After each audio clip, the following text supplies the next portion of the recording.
thanks for sticking around till the end of the day. Yeah, welcome everyone. Hope you're doing well and enjoying your time here in Baltimore. My name is Maria Malik. I'm the Senior Foreign Policy Associate at the Congressional Progressive Caucus Center. We are a nonprofit. We do a lot of work to build solidarity around issues and policies that will build a more just and equitable nation. We do this through a lot of ways. Policy analysis, explainers, trainings, briefings, technical assistance, a bunch more. There's some flyers that my colleagues put out around the room. Codes on them, you can learn about us, connect with us, and yeah, I hope you all will.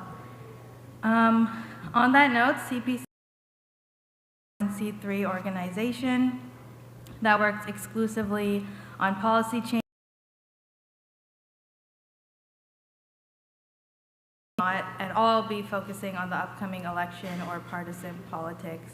CPCC is an independent nonprofit organization and is not affiliated with any member of Congress. Policing at home and abroad. During this panel, we're going to be looking at other countries that allow the U.S. to import and export police violence. This just creates a deadly reality of violence here in our communities at home and also around the world. My panelists, they're going to dig into this way more, so I'm just going to give a very brief overview. Every year, there are over 200,000 foreign police officers, soldiers, security forces that are trained, equipped, and armed by the United States military. So the U.S. is going to these countries, training their police forces in our, U.S. military tactics. And then there are instances where these U.S. trained militarized police forces go on to commit heinous human rights abuses, and there are documented cases of this happening in countries around the world, Colombia, Philippines, Egypt, much more. At the same time, the U.S. is importing police violence as well. We send numerous police forces to Israel to train with the Israeli military. So American cops go to Israel and they learn the very tactics that the Israeli military uses to oppress Palestinians. And then those cops come back home and use those tactics in our communities against our people, mostly Black and brown communities. So yeah, all of this importing, exporting police violence, funding for it, participating in it, all this does is proliferate police violence and death and is a danger to our communities. My last quick plug, today's panel, it's a part of our Militarism at Home series. This is a project that we have at CPC Center. It looks at the overwhelming emphasis that the U.S. foreign policy establishment puts on using our military and our armed forces to confront global and domestic challenges, even ones that are not military in nature, that don't warrant a military response. It's like our status quo establishment knee-jerk reaction to just something happens, send in the military. So again, on our flyers, there's a special QR code for militarism at home. Yeah, I hope you all will check it out. And with that, I'm going to turn it over to our panelists. First, we're going to start with Stuart Schrader. Stuart is an associate research professor at the Center for Africana Studies at Johns Hopkins University. He is also the director of the Chloe Center for the Critical Study of Racism, Immigration, and Colonialism. He is the author of a recent book titled Badges Without Borders: How Global Counterinsurgency Transformed American Policing. Thank you, Stuart, for joining. So could you just start by setting the scene for us? How did the U.S. come to import, export police violence? Yeah, thanks so much for having me on this panel. I would begin by just asking everybody to reject the assumption that policing is inherently local, inherently bound by jurisdiction, inherently small-scaled, inherently civilian, inherently domestic. All of those are kind of myths about policing that I think we need to dispense with. From the outset of the modern police institution, whether in the United States or in the UK or other parts of Europe, it came into existence through encounters with colonialism, through the process of colonialism. And I would say that the fundamental structuring feature of colonialism also structures policing. Under colonialism, subject populations lack sovereignty. They lack self-determination. So, many of us may believe that we are afforded, political and civil rights in this country, but I would invite you to say no to a police officer when you're having an encounter with a police officer. You can test the theory that you have rights. And you would find, most likely, that what ultimately occurs is basically a colonial encounter. You can say no, and then the police officer decides what to do. The police officer may decide to negotiate with you, or they may decide to engage in some type of coercive power to resolve the situation as they see fit. And that decision-making power, that discretionary decision-making power that police officers have, which is exercised in the moment and is totally unaccountable, it's fundamental to policing. And so I think that that is something that we should think about as we try to make sense of what policing is and how it works. So that's the kind of on the individual encounter level. But I think also institutionally, historically, there's a lot to be said here. In the United States, going back to the beginning of the 20th century, the people who built what we recognize as the police institutions were always thinking on a big canvas, even a globe-spanning canvas. The most important trainers, experts, police chiefs, the theorists who wrote the textbooks, so many of them drew their experience from colonial warfare and colonial occupation, whether it was in the Philippines or occupations in places in the Caribbean, the Dominican Republic.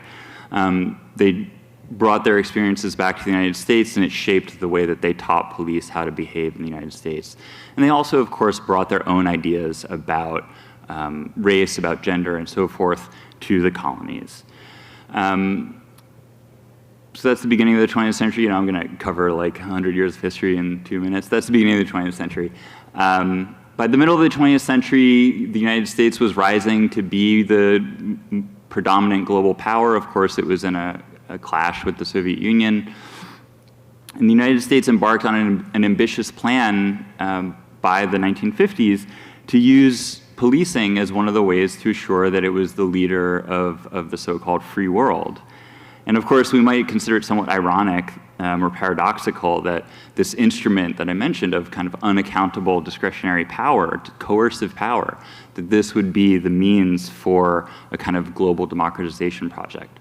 So if you're interested in that kind of paradox, I deal with it at great length in my book. So the United States would ultimately go on to bring police from more than 75 countries to the United States for training between the 50s and the 70s. And it would send police officers to more than 50 countries around the globe to equip, train, advise, and basically what they considered modernize police around the globe. Many of the officers who were involved in this project visited many countries along the way, and then they came back to the United States and oftentimes continued working in law enforcement and security. So they brought a lot of the lessons that they had learned fighting the so-called Cold War, mostly in Asia, Africa, and Latin America, and they brought it back to the United States. And this was even before the declaration of the war on drugs, the war on terror, which may be somewhat more familiar to us. So again, the people who were writing the textbooks, the people who were developing the technologies, even mundane technologies, walkie-talkies, tear gas, police automobiles. People who were developing those, they were traveling around the globe, and they often developed these with an eye to their applicability at home as well as abroad. And they argued, of course, that what would work in a democracy like the United States would also work or help to transform other places around the globe into democracies. But I think that actually what happened is that it transformed the United States. It made the United States much more like the places where these police were operating, these kind of politically hamstrung, often economically underdeveloped and less than democratic. The United States often was allied with really repressive leadership who used these domestically as well. And of course, we can see the latest. And, I appreciate the point you raised that this is all rooted in colonialism or police violence. So it just all connects together. Next, we're going to turn to Iran and to the Israeli military and U.S.-Israeli security partnerships. He has worked with the International Criminal Court and police exchanges between the U.S. and the Israeli military. What can you tell us about these exchanges and why are they so dangerous? Sure. Thank you, Miriam. It's nice to see some friendly faces in the crowd. It's nice to see some kafiyas in the crowd. So that's a big, that we have called a deadly exchange. How did they came to be and why they are so dangerous, not just for Palestinians, not just campaigns. We need to identify police institutional ties to American military industries, the refining tactics and technologies of Israeli security trainings. We know today, thanks to them, the institution of police itself, like Stuart is saying, is the problem. And we also just heard from Stuart that militarization of U.S. policing dates back to the U.S. colonialism of the Philippines. The of U.S. police is a long-standing crisis in the U.S. But a new security framing that required a more expensive and violent to play a significant role worldwide of not only American police, but American civil spaces. So just the first delegation of American officials was on its way on a new version of security trips to Israel. This first delegations include the core crew that will establish ICE less than a year after. Employees. So employees from the MTA from New York, the New Jersey Transit, were on this trip with FBI and CIA agents. Now in the last 20 years, more than 20 years, together with private weapons corporations, ICE agents, border transit authorities, SWAT teams, sheriff offices, but also campus security with them. Terror framing, with thousands more being trained back in the US by Israeli security experts. So what are they actually on themes? Like crowd control during protests and riots, deep surveillance, weapons and delegations are meeting with Israeli police officers, but also military personnel with military prisons COs, and in some cases, political Palestinian prisoners in military prisons. Also met with Palestinian police officers that are collaborating with the Israeli military. Now, American delegates that we talked in understanding how to recruit local players from the community to police themselves. Now, the delegate control of occupied Palestinian territory. So protests at the West Bank, the command room in the Old City, in the occupied East Jerusalem, in some cases, a visit to the Gaza border to witness the security apparatus there. These trainings that are happening at the expense of Palestinians have serious, dangerous effects that all of us in the US and honestly around the world should be concerned about. In researching these trainings, including tracking and observations of delegations for the past 15 years, on the ground, interviews of Israeli soldiers and American law enforcement officers who came back from the exchanges, we found three main effects. I'll run through them very quickly, but I'm happy to expand on any of them further in the Q&A if you're interested. So the first is expanding surveillance. This includes comprehensive visual monitoring in public places and online, and heightening infiltration of social movements and entire communities in the US. The second is justifying racial profiling, marking black and brown people as suspect, particularly Arabs and Muslims, and refining the policies and tactics and technologies that target communities and social movements for is suppressing public protests through the use of force, treating protesters as enemy combatants, and controlling media coverage of state violence. Delegates witnessed and were impressed by the deep tie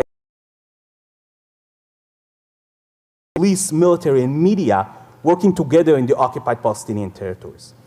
But the most crucial puzzle piece to understand the effect of this delegation is that they contribute to the Israeli-American military, facilitate lucrative contracts and deals between the countries, including under the US military aid package to Israel, the biggest military package in the world. Organization led by local activists and civil society organizations One of the main sponsors of these exchanges and a close ally of the US police and the Israeli military, the Anti-Defamation League, was forced after a long fight to end their trips in 2020. But there are others who are still running the trips, including in the last 9 months on the ground. The deep ties between the policing and military apparatuses of the US and Israel, and of course the joint military-industrial complex of the two countries, remain intact in this time of genocide. And it was never more urgent to sever the deadly alliance and to recommit to a real safety for our communities, both in Palestine and here, back at home. I'll end it for now. Thank you. Great. Thank you so much, Iran. That was a very powerful, insightful update. I know we don't have much time, but there were two things you raised that show that, I mean, our topic is just police exchanges, but this war machine, U.S. foreign policy, it goes beyond that so much. Not trying to plug our report again, but we did in our Militarism at Home series talk about how it's not just police programs, but ICE, CBP, DHS, the FBI, CIA, they also go to Israel and they train with them. So yeah, it's not just local law enforcement, but our federal government as well. And then additionally, as you said, defense contractors and weapons manufacturers who profit off of all of this at the same time. So it goes beyond just police exchanges. There's so much in the war machine that needs to be dismantled. Next up, I'll turn it over to Reverend Kiana Jones. Reverend Kiana Jones Moore is a political and social justice activist and community organizer in Atlanta, Georgia. She serves as co-pastor of Park Avenue Baptist Church and is the proprietor of E=MC² Educational Services, LLC, where she works as a homeschool curriculum consultant, IEP advocate, and German translator. Kiana is the wife of Jared Moore, who is here today, and the mother to their 5 unique and extraordinary children. Thank you, Kiana. So based on what Iran just said and touching on this theme, one of the most notorious and well-funded examples of police exchanges between US cops and the Israeli military, it occurs in your home city of Atlanta, Georgia, the Georgia International Law Enforcement Exchange, or GILI as people call it. So it sends members of the Atlanta Police Department to Israel to train with their military. Yeah, could you talk about GILI, its impacts on the community in Atlanta, and who mostly feels those impacts? Absolutely. I'm really glad to be back at Netroots again this year on this panel, and Stuart and Iran just set everything up so perfectly because I don't have to explain a lot, but what I will talk about specifically is GILI. GILI, the Georgia International Law Enforcement Exchange, is one such deadly exchange that Iran just spoke of. It has been in existence for 31 years. I was 13 years old when GILI was started in Atlanta. And what happened 3 years after that was that the Olympics came to Atlanta. We saw a brand new jail being built in Atlanta, and we saw a different level of police repression of Black people and low-income people in the city of Atlanta. GILI is one of the most dangerous exchanges because if anyone has been paying attention, you know that there is something that's called Cop City that we are fighting in Atlanta. The idea of Cop City comes directly from a GILI exchange. The idea of constant surveillance that we see in Atlanta. Atlanta right now is the most surveilled city per capita in the United States and one of the blackest cities in the United States. In 2008, former Atlanta Police Chief George Turner went on a GILI delegation and came back and stated that he was extremely impressed by the way Israel surveils its people. That central command center that Iran talked about is what former Chief Turner saw and decided to come back to Atlanta and implement the same thing. So right now, Atlanta has a central command center that has over 5,000 cameras, and these are both publicly owned by the Atlanta Police Foundation, Atlanta Police Department, and then they also have private citizens who, of course, they have scared into thinking that policing equals safety, who allow them to tap into their own network feeds. But the communities that we see most directly affected are Black communities, low-income communities, and other marginalized communities in the city of Atlanta. You can barely ride down the street in the city of Atlanta without seeing a sign that says City of Atlanta Police Department surveillance camera in the area. And it's really scary because when it comes down to so-called public safety, those cameras aren't much good. But if a business is burglarized, then those cameras are used right away. My cousin was murdered last year on the corner of Metropolitan Avenue and University Avenue in Atlanta, Georgia, and there are cameras on all 4 of those corners, Atlanta Police Department surveillance cameras. Ask me when they caught his murderer. They still haven't. But I guarantee that if the store that was right there, any one of the local businesses had been robbed, they would have been using those cameras with facial recognition technology and all of those things that they use to justify racial profiling. They would have used that in order to get anybody off the street who robbed a business. So what we see with these police exchanges, in Gilly in particular, is that it allows Atlanta Police Department officers to go to Israel and come back, and they are exporting that violence. I've seen, as an organizer in the movement to stop Cop City, different techniques that were taught by the Israelis, like kettling, being used against us during rallies, marches, protests. When I look at the way the Atlanta Police Department is even outfitted in their clothing, they look like they're walking down the streets of Saudi Arabia in 1998. They look like they are military personnel. So not only do the deadly police exchanges export that violence, but the increased militarism of local police departments is a huge issue. It's one of the reasons why I would be remiss if I did not mention AFRICOM, because you have an entire continent of Africa where we have established U.S. Africa Command. Why in the world would the United States military need to establish command in Africa? It's not even our country. Why are we taking away the self-determination of people who we don't have authority over? Why do we believe that we should have authority over other human beings? And why do we think that it's pertinent to have local police officers go and train with forces like the Israeli occupation forces that have horrible records on human rights? Why would we want that type of educational exchange? I think the worst part about Gilly is that it is classified and recognized by the U.S. Department of Justice and the Department of Treasury as a professional education program. That means that they're getting federal money for Gilly. Earlier this month, a 17-member delegation of police executives and other law enforcement officials just returned from another Gilly trip in the midst of a genocide. If that doesn't tell you that there is nothing good on the horizon if these exchanges continue, I think we have to make sure that we keep our eyes on these, because all of the things that Iran mentioned, like the expanding of surveillance, justifying the racial profiling, suppressing protests through use of force, we're seeing that in real time in this country. So anybody who wants to debate about what happens with importing and exporting violence from other countries, I don't think there's much of a debate to be had, because we have all the evidence to show that these exchange programs really wreak havoc on our communities.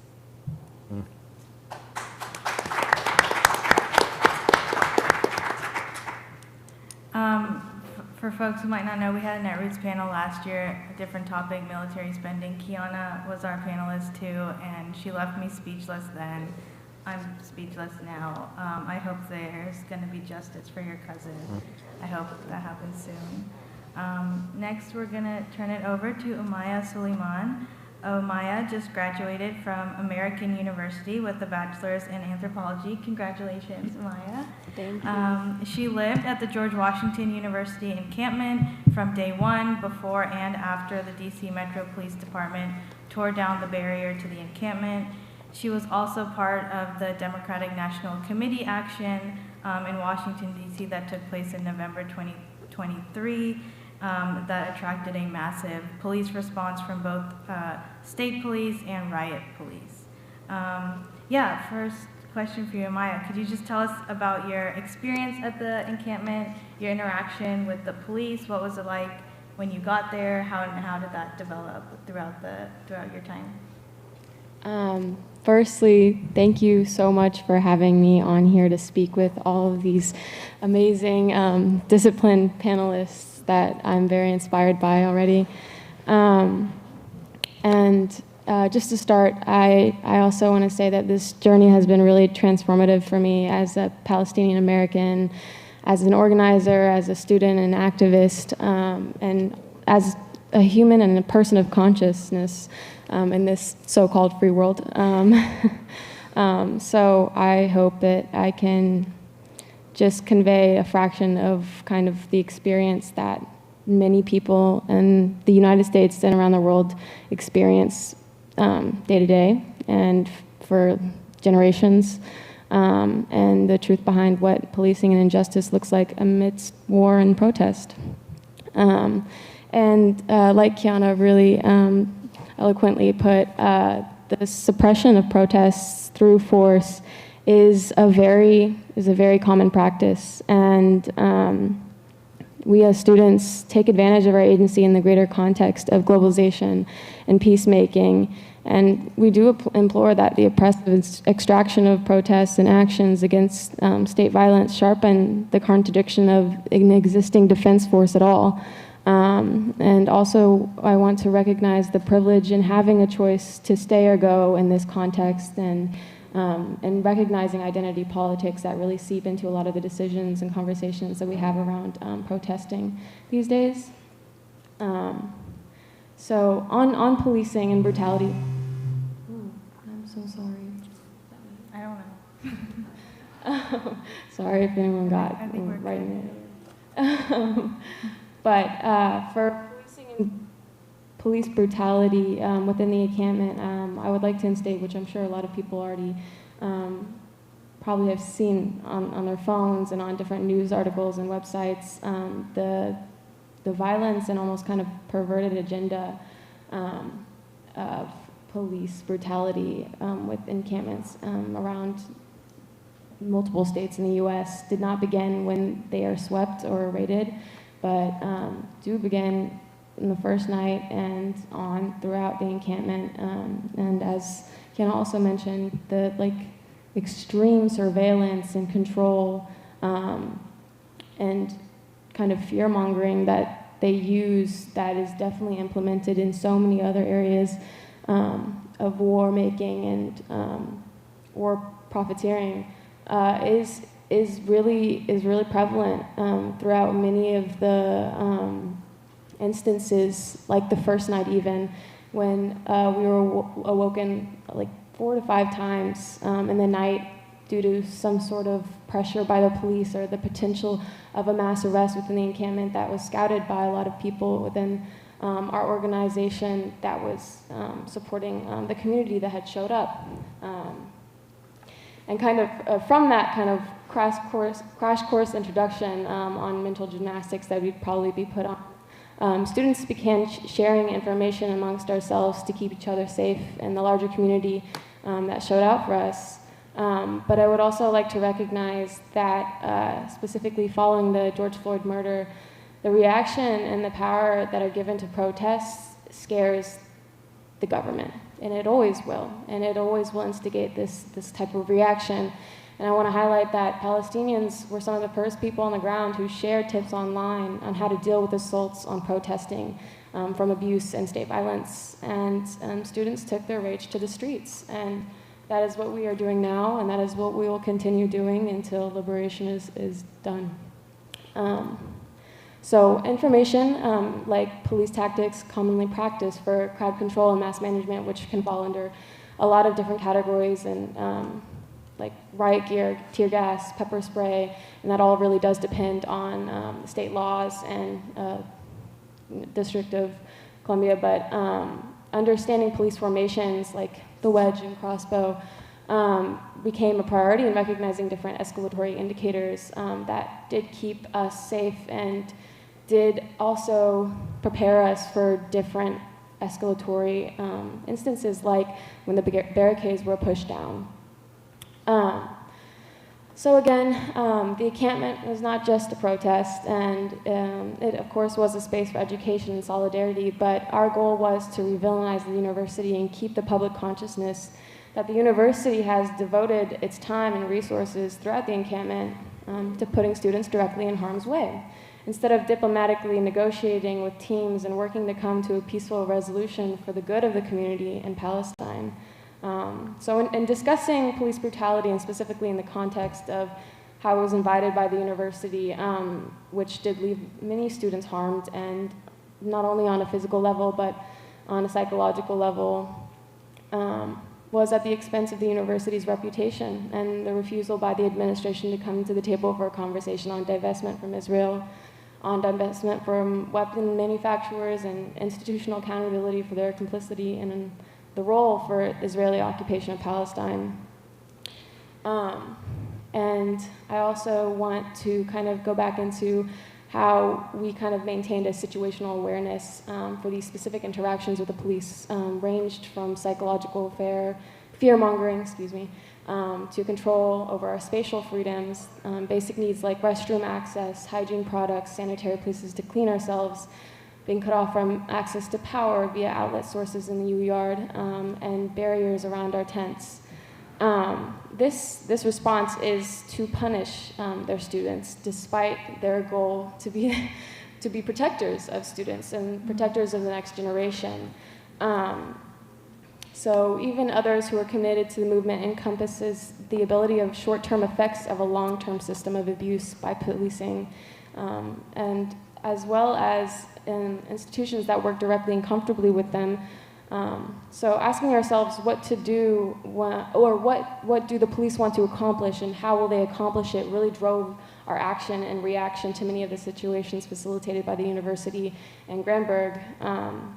And many of us did recognize that in holding our ground, the heavy surveillance that followed was also going to be used against us, especially for carrying out mass arrest, and that the police brutality throughout the encampment and during the raid misaligned with the values and ethical guidelines that we as a community created, and in doing such showed the true colors of police forces and their prerogative.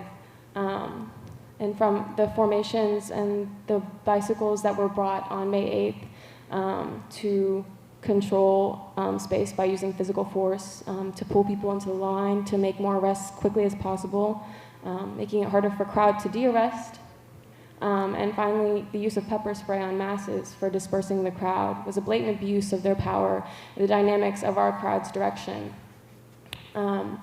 And as we, the protesters in our fight against settler colonial state of Israel, use our platform for a ceasefire, the government has also recognized to mass exchange of knowledge that comes with dismantling an imperial system scares our government.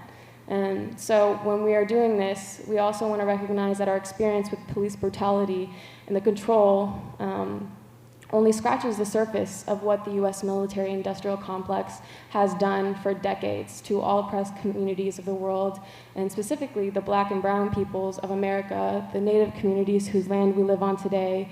And as the Popular University continues to exist and say, we do charge the U.S. government Defense Task Force as guilty on all accounts of crimes against the Gazans, against occupied people of the world, and all those oppressed. Thank you.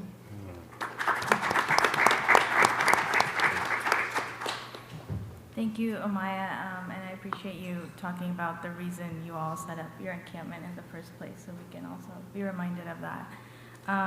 All right, I'll quickly get into the second round of questions. We're going to change the order up a bit. So we'll start with Iran. Seeing the student uprising against the genocide, and now you've heard Amaya's comments as well. How should we be thinking about police exchanges in this current moment? Sure. Thank you for this question. I think that many of us who followed Umaya and followed the brave student movement in recent months saw familiar practices, right? The violence turned towards them, the tools that were turned towards them. These are tools which, like we talked about in this panel, were used against, used in U.S. colonies and against indigenous peoples here, right? Like, so building a wall at NYU to try to block out the encampment, that sounds familiar, isn't it? Shutting down the power, like Umay is saying, shutting down the water supply in Minneapolis, all of that sounds very familiar. And like with the police exchanges, this student remind us that when we fight for a free Palestine, we clearly learn that in many ways, Palestine is here, right? It's our democracy, it's our right for protest, it's how we build the left, it's a key part of how we fight white supremacy in this country, preserving academic freedom in this country, having any chance of a functioning political system, and how we're keeping our communities safe. In this moment of genocide, might be more crucial than ever that we know that in so many ways, Israel is the past and the future of the United States. It is the past that it is a brutal settler colonial state built on and preserving itself through mass killing of indigenous peoples. And it offers a future of an all-encompassing militarized state of surveillance and repression. It's a past and future of genocide. Israeli offensives all across Palestine, the bombings, the killing, the destruction, but also the criminalizing any act of resistance, are not only war crimes. They're not only crimes against humanity. They have afterlives in American politics. It starts with attempts to criminalize the movement for Palestinian liberation, with the encampments, like with the IHRA definition of anti-Semitism, BDS laws, but it also creates a pattern that a model of silencing that is all-encompassing, to laws that attacked all of our movements fighting for racial justice, reproductive justice, economic justice, gender justice, demilitarization, decolonization, a livable planet, and it is enforced by a repressive pattern and model of policing that builds on the deadly exchanges and Israeli apartheid. And so through the student movement, we can clearly see it is not us who are liberating Palestine, right? It is Palestine that is liberating all of us, across campuses, across cities. When we fight for a free Palestine, we are fighting for our own freedom. Thank you, Eran. Yeah, as we all know, all systems of oppression reinforce one another. So yeah, liberation for one is liberation for all. Turn it back to Umaya, we'll just go down the row. Yeah, what do you think the impact of militarized police tactics is for protest movements, for free speech, and especially student movements? Thank you, Erin, for saying what you've said about Palestine and also how our struggles overlap. And I feel like we can all recognize that this is really a key point and a turning point, if I may, in history. So I'm really honored to be here with all of you. So on the intersection of militarization and policing, I kind of want to backtrack a little bit with like a simple Google search and kind of differentiating the idea that the separation of military and police is supposed to exist, and that the roles and principles by which they are part of are clearly differentiated in duties and should not interfere with each other for areas of discipline. And so in making that distinction, I want to take I want to reflect back on like GWPD and DC MPD and how those two forces look in the face of the military-industrial complex today, and how things like GWPD, who has actually practiced tactics like armed crisis simulation training, just this last April with military and police training company Vertra, which costed GW up to $50,000 to produce this simulation and plan launched by the boards of trustees. So in dissecting this idea of new implications for importing police tactics and the surveil and control populations, sorry, I don't know why this mic doesn't like me. We're kind of able to deconstruct the complex show of U.S. and a lot of, should I switch? Maybe this microphone? Okay. Okay. Or whichever one. Thank you. Well, let's test it out. Okay. I'll start with this one. Sorry, I kind of lost my train of thought. You're good. Things like the military-industrial complex does show us a lot of these patterns, and especially in times of peace, like Aaron also mentioned, like afterlives. We see this like resonance of practice, of language, of ideas, and here you see them training. And that's what happens when they're not actively engaging with a community violently. They're training, and they're waiting for their moment.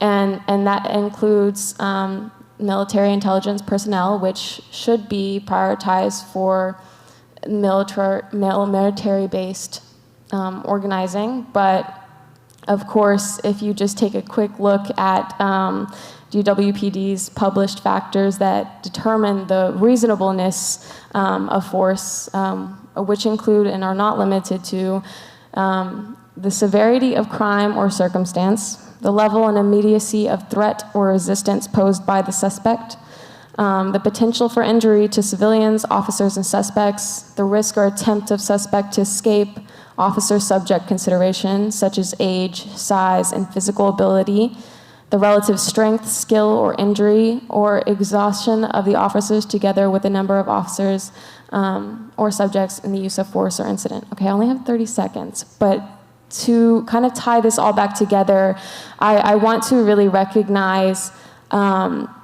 the importance of politicized propaganda today and how it does not stay hidden for long, and how we as the working class are not submit to or will not capitulate to the enemy. And in doing so, they are scared of our reaction to this uprising. And with that comes high security.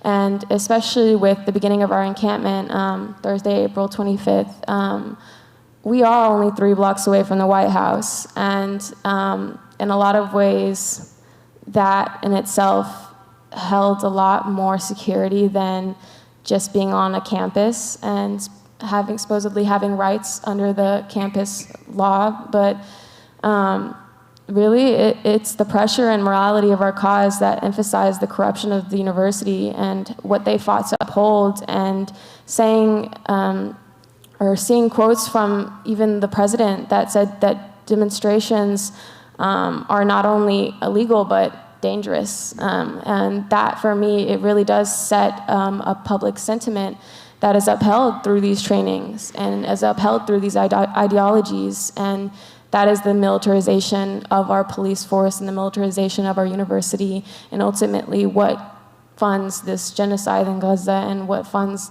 this ideology of oppression for all.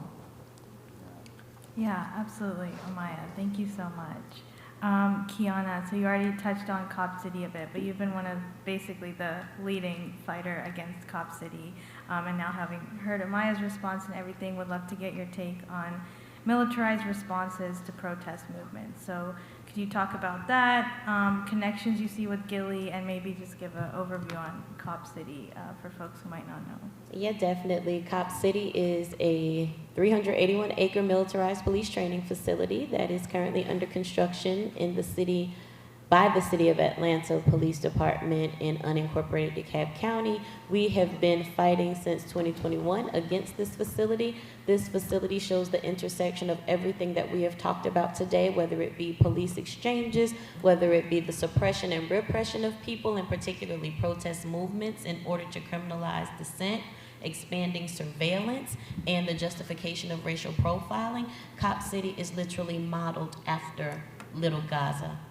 That is in Israel. So if people still think that there is some room to doubt the connection between these exchanges and what happens in Palestine and what happens in Sudan, what happens in the Congo and Kenya and Haiti and everywhere else, it's all happening everywhere. So we can't ignore it. We can't turn a blind eye. I also happened to be on the campus of Emory University during their encampment. I was there last year when an encampment against Cop City was attempted, and the police came and woke protesters at 2 a.m. and did mass arrests then. They threatened mass arrests. Not many happened at the Stop Cop City encampment, but when we decided to say Free Palestine and started an encampment, the encampment wasn't even going on for more than 25 minutes before police came in like gangbusters. And what did they do? Immediately kettled us, something learned in Israel. What did they do? Immediately began shooting pepper balls and rubber bullets. Where do they learn these things? What types of information is being exchanged? And then when we talk about the criminalization of protest movements, when we talk about these exchanges being used to share information and cross-educate mainly around things like drug interdiction and counterterrorism. People who are protesting Cop City and protesting against the genocide in Palestine are being labeled as domestic terrorists. One thing that we have to do, if we do nothing else, we need to stop the ADL in its tracks, because they are pressuring college presidents to criminalize students, to cooperate with the FBI and CIA, to constantly surveil students. They are ruining their lives and any chances that they have at livelihood simply because they are resisting. And if we don't think that that's something to be concerned about, then let's just wait another few months and see what happens next. Yeah, yeah.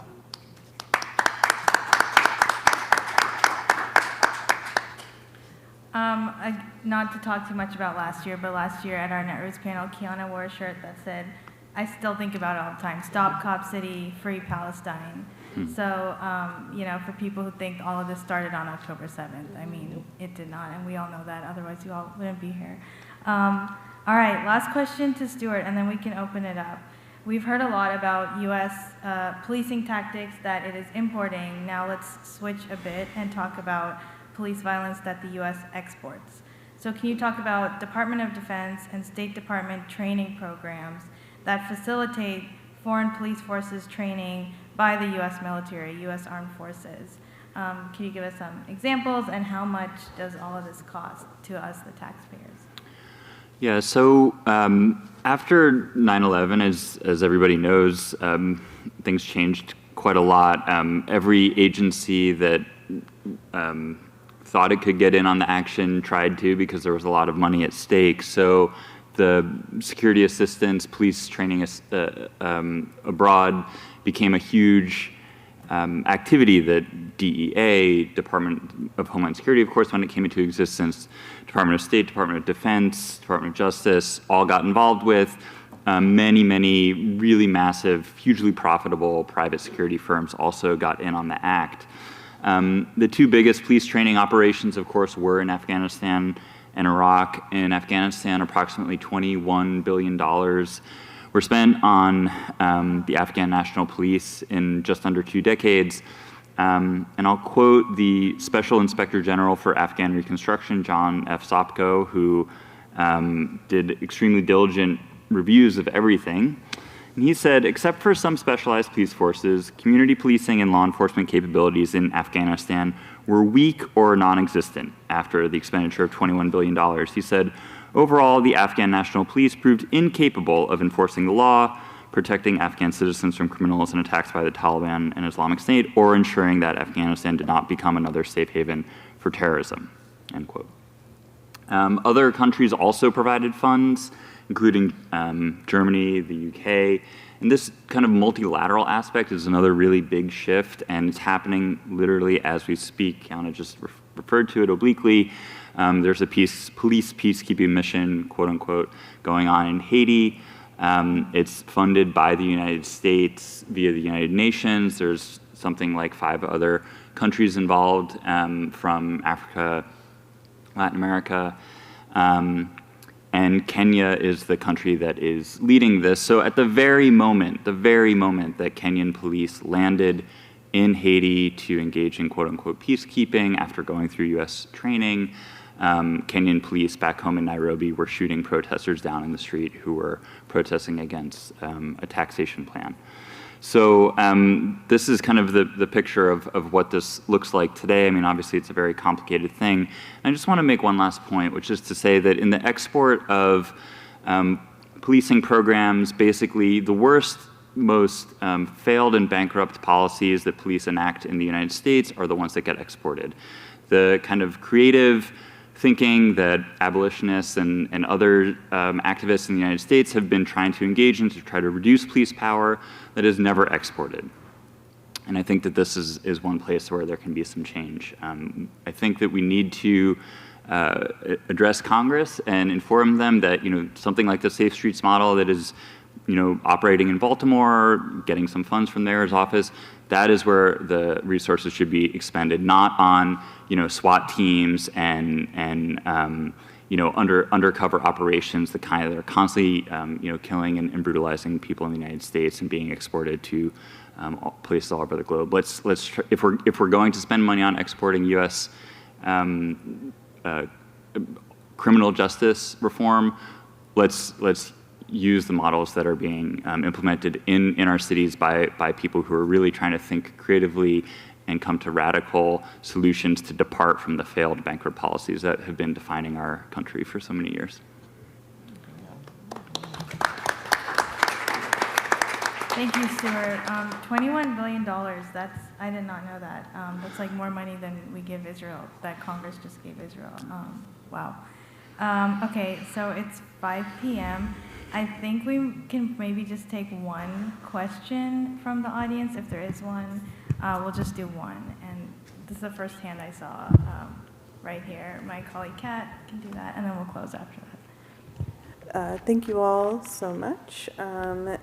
I guess my question, and it's for any of the panelists or all of them, but I'm curious, I've been thinking, I've just gone back into a communications position after being in an organizing position where, what is an organizer but a communicator? But I guess I'm curious, I was really impressed by like a lot of the discipline from student encampments around messaging and how effective it was. And I guess my question for you all is, what are some of the messages around the police exchange, around, Palestinian liberation or around police abolition that you wish would sunset, particularly ones that are currently used in quote-unquote progressive or leftist spaces, and ones that you really hope rise in the conversations that we have amongst ourselves and project out to the public? Thank you. Great question. So messaging that we want to see end and that we want to see pick up. I'll ask our panelists, whoever wants to take a shot at it, but if you could try to just keep it to a minute. Amaya, you might make the most sense. Or do you not want me to put you on the spot? I can. I think as an organizer myself and a new one at that, I feel like sometimes I was disaligned with a lot of the messages that this was going to be a short-term thing and that we are mobilizing the same way that the BLM movement mobilized and then it was going to go away. But I think that what people haven't, at least the larger public hasn't been able to recognize, is that the BLM movement is still going and it's still strong. And it is these communications and these organizations that are staying really close with the public and staying really close and very repetitive with their messaging. And I think that sometimes people don't feel that those quips or those like from the river to the sea, like getting that stuck in your head is a part of the long-lasting movement, and it's a part of the cultural competency of it all. It's about the legacy that you leave, and it's about what that looks like for the future. And it's also not even just how many protests that you show up to, but it's about educating yourself and finding a way to really trust that creating a collective and creating a collective consciousness is the goal of humanity, and it is the goal of human rights, and I think ultimately the goal of free Palestine. So I hope that answers it a little bit. Maybe if I can just add one word, I would say I appreciate the question. I think it's interesting. You talked about the discipline of the students.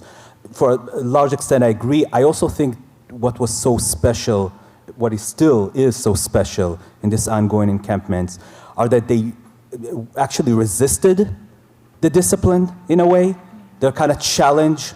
So many things Gianna talked about, the designations of terrorist groups, organizations, identities. It seems like there's a generation that is tired and sick of playing by those rules and be afraid of those words.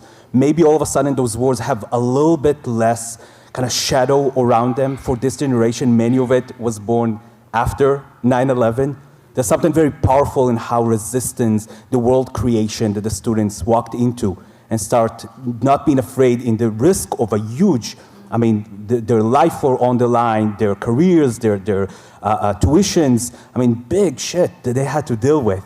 And they said, we're actually going to resist not only the violence and the administration, maybe our parents and our friends, but also those ideas of messagings that we grew up that are good, that we have to stay in their lines. So maybe we have to learn from them not so much the acceptance, but the resistance, the pushing back against some of those, and start creating new frameworks to think with, or at least adapt a lot of the frameworks of people that are doing this work for so many years in abolition work.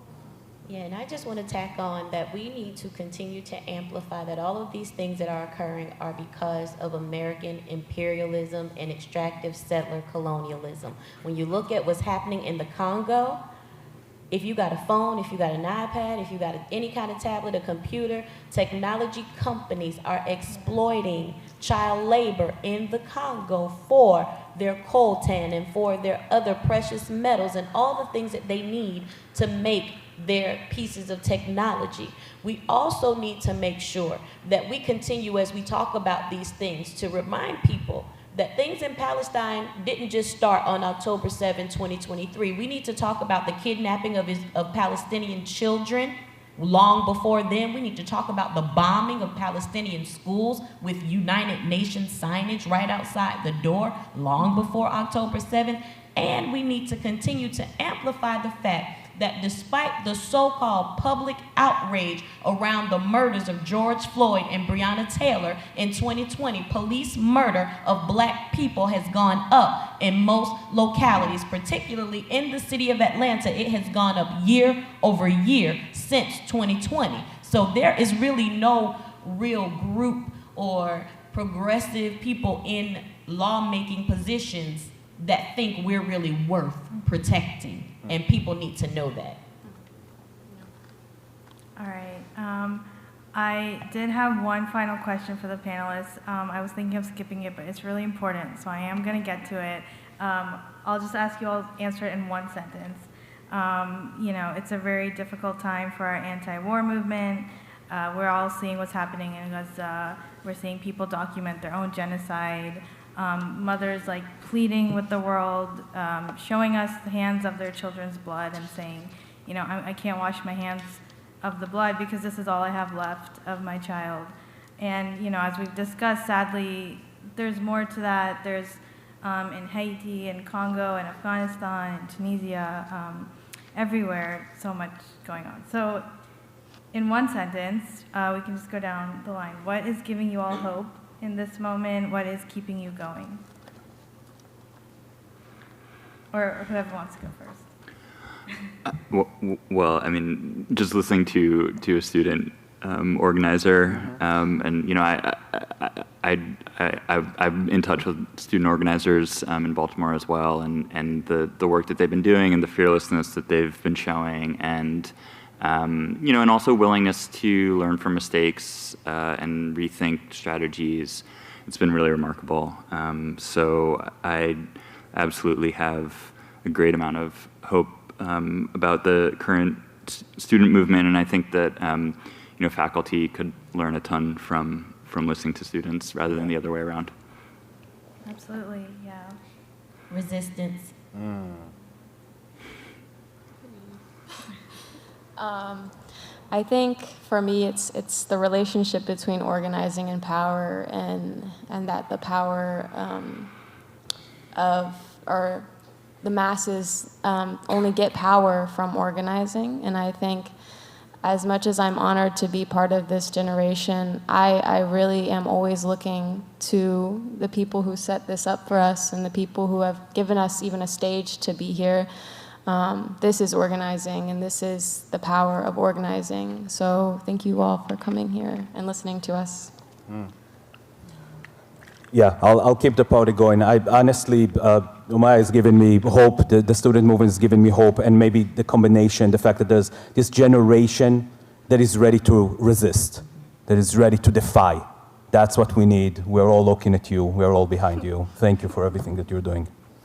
Can we get a special round of applause for just the student movement?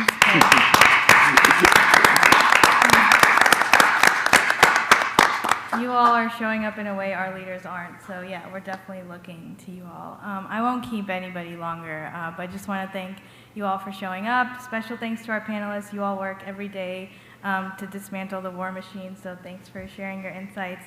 And those of you in the audience, please keep up your commitment to the anti-war movement.